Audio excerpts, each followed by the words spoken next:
Assalamualaikum warahmatullahi wabarakatuh.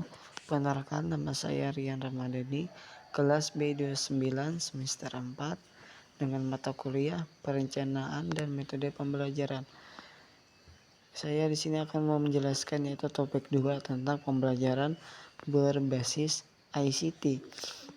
Pengertian ICT, Information and Communication Technology.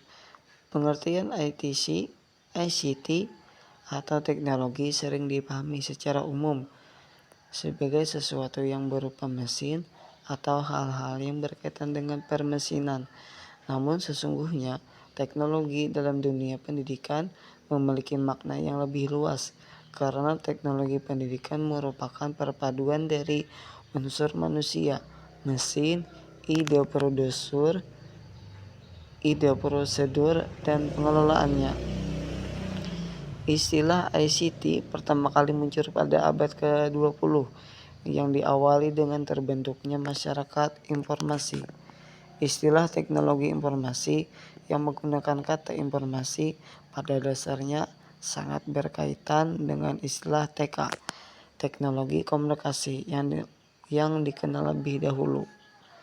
ICT di Indonesia bisa diterjemahkan dengan kata teknologi informasi dan komunikasi atau TIK. Teknologi informasi dan komunikasi adalah teknologi digital atau analog lainnya yang memungkinkan pengguna menciptakan, menyimpan, menampilkan kembali, dan mengomunikasikan informasi dalam jarak yang tidak terbatas. Komunikasi informasi tersebut disampaikan lewat teknologi berupa komputer, internet, televisi, laptop, radio, kaset audio, kamera digital, DVD, CD, player, handphone, dan sebagainya. Manfaat, fungsi, dan peran ICT dalam pembelajaran. Manfaat ICT dalam pembelajaran. Secara umum, pemanfaatan dan penggunaan ICT dalam pendidikan dapat didefinisikan sebagai berikut.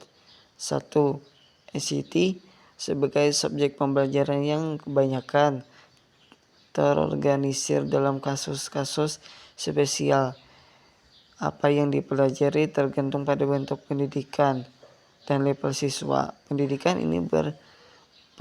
ini mempersiapkan siswa untuk menggunakan ICT dalam pendidikan, keterampilan masa depan, dan dalam kehidupan sosial. 2. ICT sebagai alat bantu, yaitu digunakan sebagai alat, misalnya ketika membuat tugas-tugas, mengumpulkan data dan dokumentasi, dan melaksanakan penelitian. Umumnya ICT digunakan dalam memecahkan permasalahan secara independen. 3. ICT sebagai medium proses pembelajaran, di mana guru dapat mengajar dan murid dapat belajar. Fungsi dan peran ICT dalam pembelajaran. 1. Peran tambahan, suplemen, dikatakan berfungsi sebagai suplemen tambahan apabila peserta didik mempunyai kebebasan memilih apakah akan memanfaatkan materi pembelajaran melalui ICT atau tidak. 2. Fungsi pelengkap atau komplement, dikatakan berfungsi sebagai komplement atau pelengkap apabila materi pembelajaran melalui ICT diprogramkan untuk melengkapi materi pembelajaran yang diterima peserta didik dalam kelas. 3. Fungsi pengganti atau substitusi. Beberapa perguruan tinggi di negara-negara maju memberikan beberapa interaktif model kegiatan pembelajaran atau perkuliahan kepada para mahasiswa. Tujuannya adalah untuk membantu mempermudah para mahasiswa mengelola kegiatan pembelajaran atau perkuliahan, sehingga para siswa dapat menyesuaikan waktu dan aktivitas lainnya dengan kegiatan perkuliahan. Fungsi teknologi dalam pendidikan. 1. Teknologi berfungsi sebagai alat. Dalam hal ini, TIK digunakan sebagai alat bantu bagi pengguna atau siswa untuk membantu pembelajaran, misalnya dalam mengelola kata, mengelola angka, dan membuat unsur grafis, membuat database, membuat program administratif untuk Abdul Aziz 2000. Siswa, guru, dan staf data kepegawaian, keuangan, dan sebagainya. 2. Teknologi berfungsi sebagai ilmu pengetahuan. Dalam hal ini teknologi sebagai bagian dari disiplin ilmu yang harus dikuasai oleh siswa. Misalnya teknologi komputer dipelajari oleh beberapa jurusan di perguruan tinggi seperti informatika, manajemen informasi, ilmu komputer, dan pembelajaran di sekolah sesuai kurikulum 2006. Terdapat mata pembelajaran TIK sebagai ilmu pengetahuan yang harus dikuasai siswa semua kompetensinya. 3. Teknologi berfungsi sebagai bahan dan alat untuk pembelajaran. Dalam hal ini teknologi memakai sebagai pembelajaran sekaligus sebagai alat bantu untuk menguasai sebuah kompetensi berbantuan komputer. Selanjutnya yaitu jenis-jenis ICT. Jenis ICT dalam pembelajaran dalam era modern seperti sekarang ini, kemajuan teknologi sangat pesat sekali. Hal ini dibuktikan dengan hampir setiap minggu muncul teknologi elektronik baru yang muncul dalam pangsa pasar Indonesia, baik yang bisa dimanfaatkan untuk dunia pendidikan ataupun tidak. Jenis-jenis media ICT atau multimedia yang bisa digunakan dalam proses pembelajaran di kelas adalah komputer, LCD, proyektor, internet, dan lain sebagainya. Kelebihan dan kekurangan pembelajaran berbasis ICT.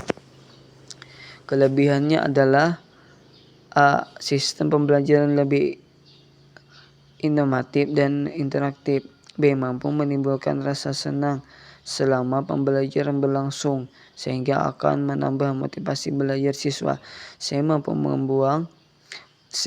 membangun antara teks gambar. C.